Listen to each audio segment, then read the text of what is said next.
കാരണം നമ്മൾ കൂട്ടത്തിൽ കൂടുമ്പോൾ നമ്മളല്ലാതാകുന്നു. അങ്ങനെ നമ്മളല്ലാതെയാകുമ്പോൾ കൂട്ടത്തിൽ ആരെങ്കിലും ഒരു തെറ്റ് ചെയ്താൽ നമ്മളും അതിൽ പെട്ടുപോകുന്നു. നമ്മളും അതിൻ്റെ തിക്ത അനുഭവങ്ങൾ അനുഭവിക്കേണ്ടി വരുന്നു. സോ കഴിഞ്ഞ ദിവസം എൻ്റെ നാട്ടിലുണ്ടായ ഒരു സംഭവം മനസ്സിന് വല്ലാത്ത വേദന തോന്നിയൊരു സംഭവമാണ്. എന്താണെന്ന് വെച്ച് കഴിഞ്ഞാൽ ഇപ്പോൾ ആദിവാസികളെ കുറിച്ച് പറയുമ്പോൾ ഭയങ്കര നിഷ്കളങ്കരാണ് അവർ. അവർ എന്താ പറയുക, ആരോടും ഒരു വെറുപ്പോ വിദ്വേഷമോ ഒന്നുമില്ലാതെ അവരുടേതായ ലോകത്ത് ജീവിക്കുന്ന ആളുകളാണ്. ആരും എതിർക്കാനോ തടുക്കാനോ ഒന്നിനു പോകുന്ന അവരല്ല. അപ്പം അങ്ങനെയുള്ളൊരു ആദിവാസി യുവാവിനെ 4 ചെറുപ്പക്കാർ ടൂറ് പോയതാന്ന് തോന്നുന്നു. തിരിച്ചു വരുമ്പോൾ കാറിൽ വലിച്ച് കെട്ടിയിട്ട് റോഡിലൂടെ ഇങ്ങനെ വലിച്ചിഴിച്ച് കൊണ്ടുവന്ന രംഗം വല്ലാത്ത വേദന തോന്നുകയാണ്. അപ്പം ഞാനിവിടെ പറയുന്നത് എന്താണെന്ന് വെച്ച് കഴിഞ്ഞാൽ, ഇതുപോലെ നമ്മൾ ടൂറ് പോകുമ്പോൾ അല്ലെങ്കിൽ ആൾക്കൂട്ടത്തിൽ ഒരുമിച്ച് കൂടുന്ന സമയത്ത് സ്വാഭാവികമായിട്ടും പെട്ടെന്ന് എടുക്കുന്ന ഡിസിഷൻ എല്ലാവരും അതിൻ്റെ ഭാഗമാവുന്ന ഇതുപോലെ ഒരുപാട് തെറ്റുകൾ ചെയ്യേണ്ടി വരുന്നത്. അതിന് പറയുന്ന പേര് ഹെഡ് മെൻറ്റാലിറ്റി എന്നാണ്, അല്ലെങ്കിൽ ഗ്രൂപ്പ് തിങ്കിങ് എന്ന് പറയാം.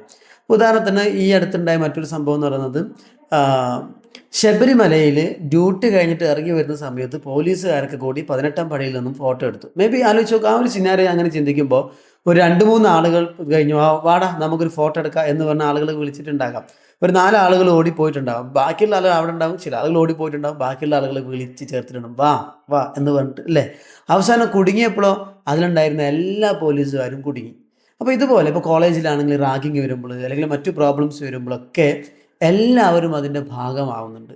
അപ്പോൾ ഇതെന്താണെന്ന് വെച്ച് കഴിഞ്ഞാൽ ഇറ്റ്സ് എ ഹെഡ് മെൻറ്റാലിറ്റി എന്ന് പറയാം. അഥവാ ഒരു ആട്ടിടയൻ ആടുകളെയും കൊണ്ട് പോകുമ്പോൾ മുമ്പിലുള്ള ആട് എങ്ങോട്ടാണോ പോകുന്നത് അതിൻ്റെ ബാക്കിലായിരിക്കും ബാക്കിയുള്ള ആളുകൾക്ക് പോവുക. ആ ആട് വഴിതെറ്റിയ എല്ലാവരുടെയും വഴിതെറ്റും.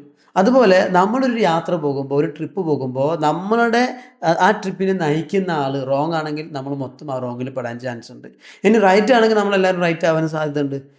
മറ്റൊരു ഉദാഹരണം എന്ന് പറയുന്നത്, ഇപ്പോൾ എനിക്ക് എൻ്റെ ഒരു ഓർമ്മയിൽ +2 പഠിപ്പിക്കുന്ന സമയത്ത് കുട്ടികളൊക്കെ കല്യാണത്തിന് പോയതാണ്. ഇന്നോവ കാറിലാണ് പോകുന്നത്. പോകുന്ന സമയത്ത് ഒരു ബൈക്ക് മുമ്പ് പോകുന്നുണ്ടായിരുന്നു. ഇവർ നന്നായിട്ട് ഹോൺ അടിച്ചപ്പോൾ ബൈക്കാർക്ക് ദേഷ്യം പിടിച്ചു. ഇവർ ഓവർടേക്ക് ചെയ്ത് പോയി. പക്ഷേ ഈ ബൈക്ക് അപ്പോൾ തന്നെ പുറകിൽ ഓവർടേക്ക് ചെയ്ത് വന്നിട്ട് നേരെ വന്നിട്ട് ക്രോസ് ഇട്ട സമയത്ത് ഇതിലുണ്ടായിരുന്ന ആളുകൾക്ക് വല്ലാതെ ദേഷ്യം പിടിച്ചു. അങ്ങോട്ടും ഇങ്ങോട്ടും വാക്ക് തർക്കമായി. അവസാനം അടിയായി.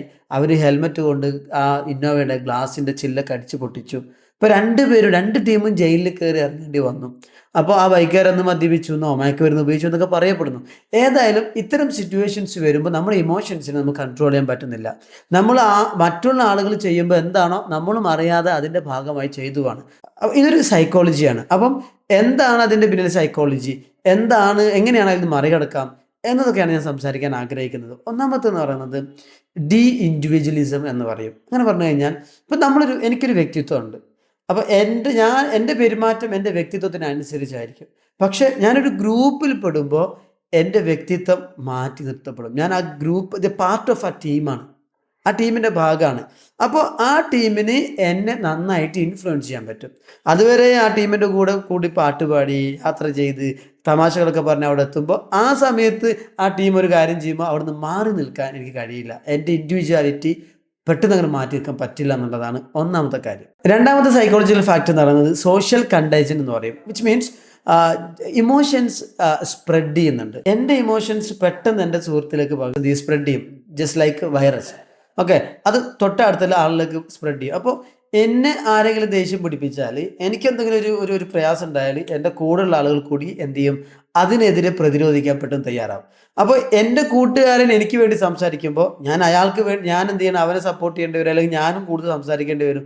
അങ്ങനെ അവിടെ കൂടുതൽ ഇഷ്യൂ വരുന്നു, ഒരുപാട് പ്രോബ്ലത്തിലേക്ക് പോകാനുള്ള സാധ്യതകൾ കൂടുന്നു. മൂന്നാമത്തെ കാര്യം എന്ന് പറയുന്നത് കൺഫർമിറ്റിയാണ്. ഇപ്പം മനുഷ്യന്മാരുടെ ഒരു സ്വഭാവമാണ് മറ്റുള്ളവരുടെ അംഗീകാരം കിട്ടുക എന്നുള്ളത്. അപ്പോൾ ഞാനൊരു കൂട്ടത്തിൽ നിൽക്കുന്നു, എന്നെ ആരെങ്കിലും ഇകഴ്ത്തി കഴിഞ്ഞാൽ മറ്റുള്ളവരുടെ മുമ്പിൽ ഞാനിങ്ങനെ കുറഞ്ഞുപോയി. അപ്പോൾ എനിക്ക് എൻ്റെ അഭിമാനം കാണിക്കണം, ഞാനും അത്യാവശ്യം കുഴപ്പമില്ലാന്ന് തെളിയിക്കണം. മാത്രമല്ല എൻ്റെ കൂടെ ആളുകളും ഉണ്ട്. അപ്പോൾ ഞാൻ എടുക്കുന്ന ഡിസിഷൻ മേ ബി റോങ് ആയിരിക്കും. അപ്പോൾ മറ്റുള്ളവരുടെ മുമ്പിൽ എൻ്റെ പേഴ്സണാലിറ്റി താഴോട്ട് പോകരുത്, അല്ലെങ്കിൽ മറ്റുള്ള ആളുകൾക്ക് ഇങ്ങനെ ഡയർ ആക്ഷൻ എടുക്കും, ഞാൻ മാത്രം മാറി നിന്ന് കഴിഞ്ഞാൽ അവരെന്ത് വിചാരിക്കും, ഇങ്ങനെയൊക്കെ ചിന്തിക്കുന്നതാണ് മൂന്നാമത്തെ ഘടകം. നാലാമത്തെ ഘടകം എന്ന് പറയുന്നത് ഒബീഡിയൻസ് ഫോർ ദി അതോറിറ്റി എന്നുള്ളൊരു ഘടകമാണ്. വിച്ച് മീൻസ് നമ്മുടെ കൂട്ടത്തിൽ ഒരാൾ ഭയങ്കര ലീഡർഷിപ്പ് എടുക്കുകയാണ്, ഭയങ്കര ഡോമിനൻ്റ് ആണെങ്കിൽ ആ ഡോമിനൻ്റ് ആളെ കീഴിൽ വിധേയത്വപ്പെടുക എന്നുള്ളത് മനുഷ്യൻ്റെ ഒരു സ്വഭാവമാണ്. നമ്മൾ അതിൻ്റെ ഭാഗമാവും. ഇപ്പോൾ ഡോമിനൻ്റ് ആയ ഒരാളൊരു ഡിസിഷൻ എടുക്കും, ഞാൻ അതിൻ്റെ ഭാഗത്താവും, ഓട്ടോമാറ്റിക്കായിട്ട് ഞാൻ അതിലേക്ക് പെടും. ഇതാണ് നാലാമത്തെ ഘടകം. അഞ്ചാമത്തതാണ് ഏറ്റവും ഇമ്പോർട്ടൻറ്റ്, അഥവാ ഫിയർ ഓഫ് എക്സ്ക്ലൂഷൻ. ഞാൻ ആ ടീമിൽ നിന്ന് മാറി നിൽക്കുമ്പോൾ അവരെന്ത് വിചാരിക്കും, അവരെന്താ കരുതുക, അവരെന്നെ ഒറ്റപ്പെടുത്തുമോ, അവരെന്നെ കുറ്റപ്പെടുത്തുമോ, ഇത്തരം ചിന്തകളാണ്. ഈ ഫിയർ ഓഫ് എക്സ്പ്ലോഷൻ ആണ് ഇതിന് ഏറ്റവും ഇമ്പോർട്ടൻ്റ് എന്ന് പറയുന്നത്. മറ്റു ഘടകങ്ങളും നമ്മൾ അറിയാതെ നമ്മളിവിടെ നടക്കുന്നതാണ്. സോ ഞാനിവിടെ പറയണത് എന്താണെന്ന് വെച്ച് കഴിഞ്ഞാൽ, നമുക്കൊരു ഐഡൻറ്റിറ്റി ഉണ്ട്.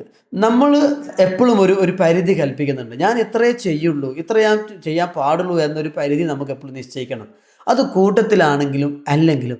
കൂട്ടത്തിൽ പോകുമ്പോൾ നമ്മളെ മൈൻഡിൽ എപ്പോഴും ഉണ്ടാകേണ്ടത് ഈ 5 ഘടകങ്ങൾ എപ്പോഴും എന്നെ നിയന്ത്രിക്കാൻ അവിടെ ഉണ്ട് എന്നുള്ളൊരു ബോധ്യം എനിക്കുണ്ടാവുക. എന്നിട്ട് ഓരോ സിറ്റുവേഷൻ വരുമ്പോഴും നമ്മൾ അതിൽ നിന്നും അവെയർ ആവുക എന്നുള്ളതാണ് ഏറ്റവും ഇമ്പോർട്ടൻറ്റ്. അപ്പോൾ എന്താ ചെയ്യേണ്ടതെന്ന് വെച്ച് കഴിഞ്ഞാൽ, നമ്മുടെ വാല്യൂസിനെതിരാകുന്ന, നമ്മളുടെ കൾച്ചറിന് ഡിഫറെൻ്റ് ആകുന്ന, അനുയോജ്യമല്ലാത്ത എന്ത് കാര്യം വന്നു കഴിഞ്ഞാലും, അത് എത്ര വലിയ കൂട്ടുകാർ ആര് സപ്പോർട്ട് ചെയ്തിട്ട് എങ്ങനെയാണെങ്കിലും പോലും അത്തരം കാര്യങ്ങൾ നമ്മൾ ഏർപ്പെടാതിരിക്കുക എന്ന ഒരു അവയർനെസ് നമ്മൾക്ക് നൽകുക എന്നുള്ളതാണ്. കാരണം നമ്മൾ കൂട്ടത്തിൽ കൂടുമ്പോൾ നമ്മൾ നമ്മളല്ലാതാകുന്നു. അങ്ങനെ നമ്മളല്ലാതെയാകുമ്പോൾ കൂട്ടത്തിൽ ആരെങ്കിലും ഒരു തെറ്റ് ചെയ്താൽ നമ്മളും അതിൽ പെട്ടുപോകുന്നു, നമ്മളും അതിൻ്റെ തിക്ത അനുഭവങ്ങൾ അനുഭവിക്കേണ്ടി വരുന്നു. സോ ഇത്തരം കാര്യങ്ങൾ നമ്മുടെ സമൂഹത്തിൽ, നമ്മുടെ എന്താ പറയുക, പ്രത്യേകിച്ച് യുവതലമുറയിൽ എത്തൽ അനിവാര്യമാണെന്നാണ് എൻ്റെ ഒരു ധാരണ.